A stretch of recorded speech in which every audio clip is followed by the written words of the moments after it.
backseat Dumbo. Great new movie coming this fall. Every day I wonder why I'm still doing these commercials. Like, I just want to get a real job, you know? Hey, what's going on, guys? It's me, Greg Heffley. Or should I say, it's me. I was Greg Heffley. That's right. I got replaced. It is me, Greg Heffley. Not really. I'm the actor. Don't worry. It's me, the actor. What's his name? It's me, Zachary Gordon, famous actor. Not anymore. And I'm here scuba diving. I'm at the zoo. Oh, it's a lion. I hate lions, honestly. Just goofing around, guys. I'm here to promote my new product. And so, as you're watching the movie with Fan of Films, The Wimpy Kid, The Long Haul, and there's gonna be some stuff that you're like, EBGBs, I did not want to watch that at all. Can I erase it from my memory? And that's where I come in, with the Wimpy Kid 2000 Be Gone. The Wimpy Kid 2000 is a great device. It works on basically everyone. Just take it from our happy customers. Hi, yes, it is me, a customer. My name is Stanley, and I have suffered from Bulgaria for several years now. But because of the Wimpy Kid 2000, my Bulgaria is now cured. Wow, Wimpy Kid 2000 Be Gone really does work. That's great to hear. Side effects of Wimpy Kid 2000 Be Gone include nausea, heartburn, temporary loss in eyesight, inability to eat cherries, shrinkage in nipples, having the illusion that every child you see under the age of 7 is a crispy mint M&M. So order online now to grab a Wimpy Kid Be Gone 2000, and we'll give you maybe an extra one if you ask nicely. And together we will get rid of the cringe. The Wimpy. Oh my foot! I don't. Yes, Mom. And now, our feature presentation.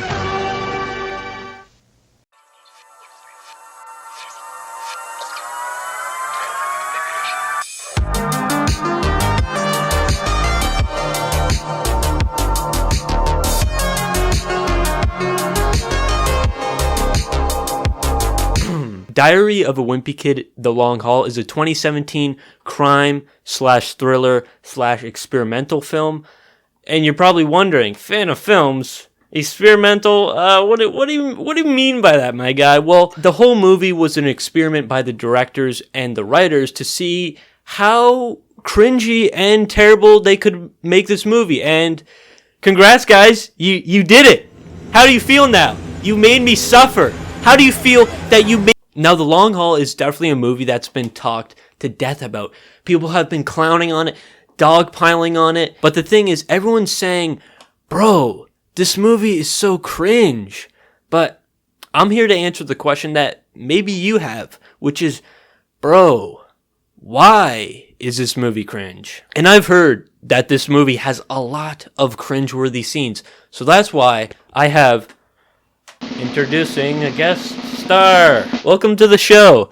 This is a cardboard cutout replica of Billy Crystal, and he's gonna help me get through these cringy scenes. And you're probably wondering, how does that work? You sound like you're mentally unstable and haven't slept for a few days, which is wrong. So let me explain how Billy's gonna get me through here. So Diary of a Wimpy Kid, The Long Haul, the movie that I'm watching, the force and the energy of the cringe is gonna come out through the screen and onto me. And that's gonna negatively affect my body. And I don't want that toxic, negative energy. And so the only way to get rid of this toxic, negative cringe energy is I have to pass it on to someone else. I don't want to infect any of my friends or family, and so unfortunately I have to pass it on to Billy. And the more cringe it is, I'm gonna have to put more physical force into Billy. So if it's pretty cringy, I might have to tap him. If it's really cringy, then I might have to just kind of smack him on the head, which I don't want to do that to Billy. All right. That's how Digby do it. That's how Digby do it. Classic. You're the worst mom ever! Yeah!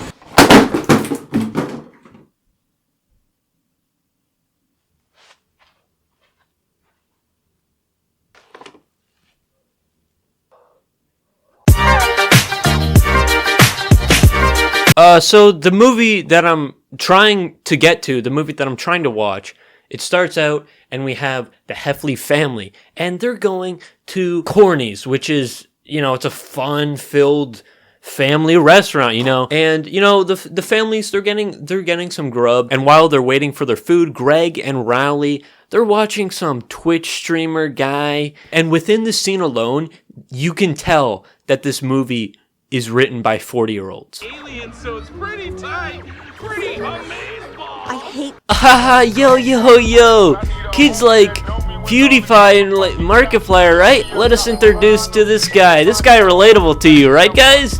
He plays video games. He has colored hair. But that's just the tip of the surface, because next thing you know, Greg is in a ball pit and his hand grabs a diaper and it's stuck and he just yells diaper, and it's like, Greg, chill out. You're gonna make a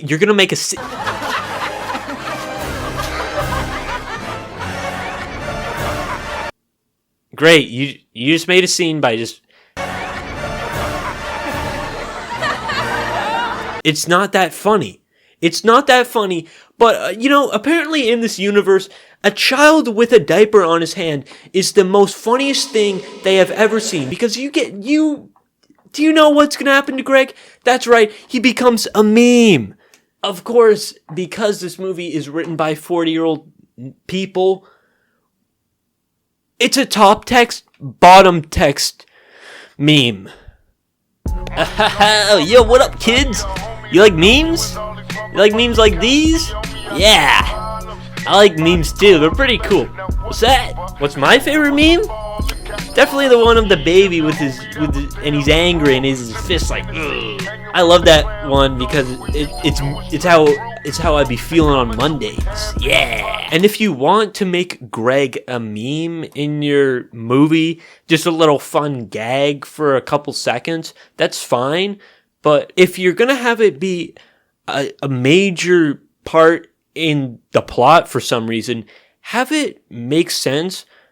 And not just be like, oh, he has a diaper on his hands, that meme. It's funny. Like I said just earlier, it's an important part of the film. I'm dead serious. The plot kind of revolves around this meme because Greg Heffley, when they're on the family trip, he wants to meet that Twitch streamer because he wants to get rid of everyone talking about him being the diaper hands meme. And apparently this video has just gone viral with 6,000 views.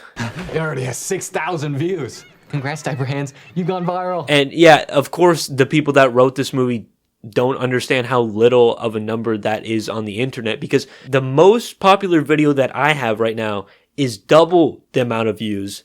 Little flex. But no, it's not even remotely close to being viral. So right now we're just basically scratching the surface. Right now, I'm just judging the seasoning. But we should be talking about the entree, the steak of this movie. And actually, fun fact, steak in Portuguese translates to characters.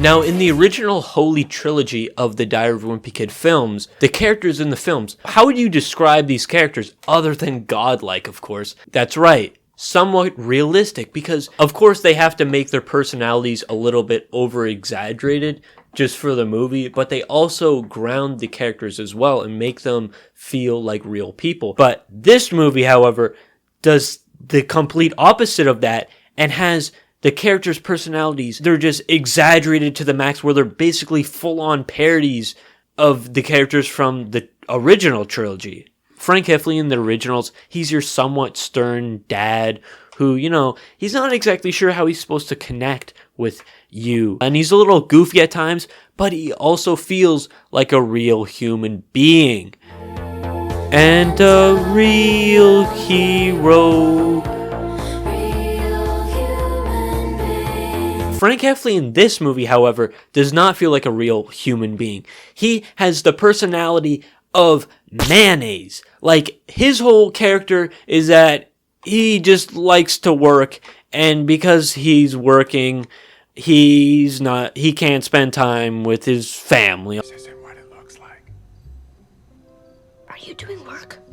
Okay, it is what it looks like. Now we get to Greg Heffley, the main protagonist of the film. In the originals, he was honestly a selfish little jerk to his friends and family. But because of that, that's what caused the misfortune of his character. And we got those, goofy, wimpy scenes. But the wimpy stuff that happens to Greg just happens to the entire family. And the embarrassing stuff that happens to Greg isn't as embarrassing, and it's not even that relatable compared to the original trilogy. You can tell that they took the awkward, relatable, embarrassing moments that happened to Greg from the first 3 movies, and then they just modernized it so hard to a point where it just doesn't feel relatable at all. Congrats, Diaper Hands. You've gone viral. An example like that would be in Rodrick Rules. You have that classic scene. Everyone knows it. It's studied in all the film classes. Greg is going roller skating, and then some goth emo skaters pull up and just kidnap Rowley, and he's surrounded by them. I still, to this day, I still can't comprehend that scene. It blows my mind. And then Greg's mom goes on like the speaker. It's like, Greg, it's okay. We're here to help you. And it's in front of everyone, even his new crush, Holly Hills. That is like every 7th grader's worst nightmare. But in this movie, they take that scene and then it's just Greg at a TwitchCon. And when his mom finds out that he's there, she just yells at him in front of everyone. And it's like, what? No. Because when you strip down the relatability of the characters and the situations themselves, it's just unrealistic situations with really unrealistic characters, and you just don't care about any of that. Now, Rodrick in the original movies, he's not really the smartest guy, and there's a lot of jokes poking at the fact that he's, he doesn't lack common sense and whatnot, but he still has charisma, and he still has self-respect for himself. This Rodrick, it's funny because he literally has no clue what anything else is. Rodrick's whole character is basically just a punchline, and the punchline in each of his jokes is that, he's dumb. That's funny, right? He doesn't know what something is. I got us a microwave pizza. Rodrick, that's a mini safe. He doesn't know what this is. Laugh, please. All right, I'm just getting a little worked up. Let's calm down. Let's rewind. Go back to the start of the movie, watch through, and see how they got this movie so wrong.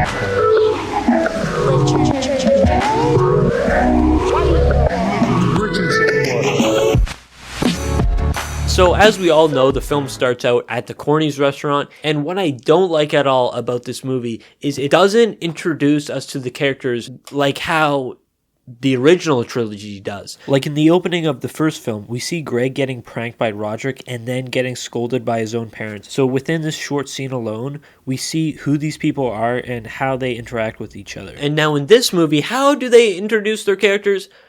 Greg likes to watch his Twitch streamer, but his mom doesn't like that.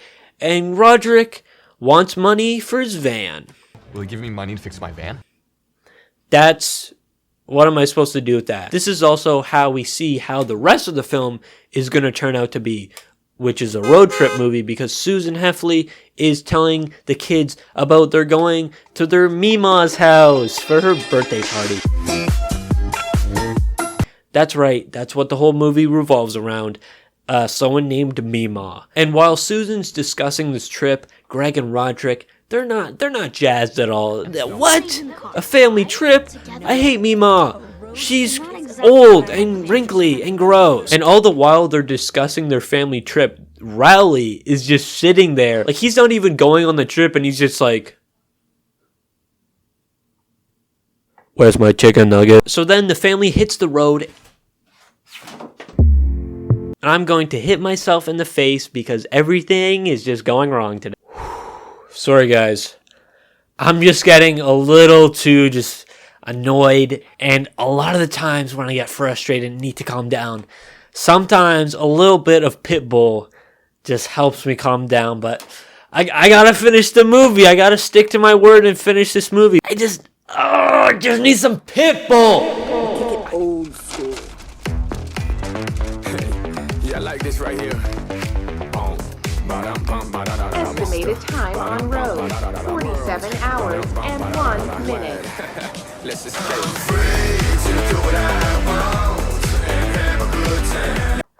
This movie's a 10 out of 10 right now. I'm sorry. I don't know what to say. All the flaws, forget I even said them. So the family, after this epic montage, they arrive at their first destination, which is their hotel. And the hotel is gross. Cockroaches. So that makes it pretty funny. Yeah, I forgot to mention this part, but Greg Heffley at the hotel has like a new enemy now, which is like a 40-year-old man who just hates Greg for no reason, really. So then we just have him just chasing Greg around the country fair. He even like sneaks onto the ride.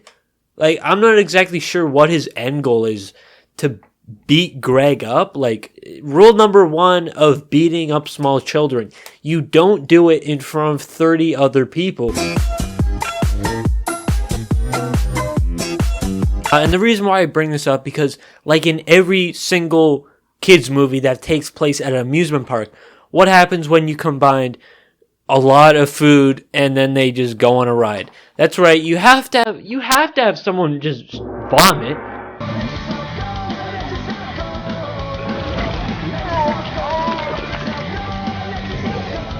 For some reason they decide, yeah, let's do a slow motion shot of the vomit. That's funny, right? In this movie, there's way more just gross out potty humor type stuff than there's ever been. What bugs me a lot about this movie is that it thinks that it's so funny, which it's not, because they think a pig farting is a punchline. What's happening? Like, we literally get a scene where Greg is just pissing in a plastic bottle. Yeah, I'm looking for the joke. I can't really see it. I'm looking everywhere for this joke. I just can't seem to find it anywheres. So as the parents step out of the car, the boys are left alone in the car, and Greg has an idea. He really wants to go to that gaming convention like I mentioned earlier, so he just puts in the name into the GPS, and they're like, okay. And it's like, that doesn't make sense at all, because if you're looking at a GPS, you'd see, oh, what's that? Oh, sweaty nerd convention? No, we're not going there. Yeah, we're going to Mee-Maw's house. But of course the parents are confused. They're like, what? How did we end up here? And it's like, because the writers don't know how to tell a story properly, so they just have to throw logic out of the window. So they go to numero dos hotelos, and in the morning, Greg and Rodrick, they sneak out of the hotel to go to the gaming convention. These are my people. This is where I was meant to be. And the reason why Rodrick is tagging along is because he wants money for his van to get fixed or something dumb like that. So he goes to the convention because he knows that there's some sort of like drumming video game competition. He finds out that you win $1,000, and then he goes and then he just completely sucks at it. Not good.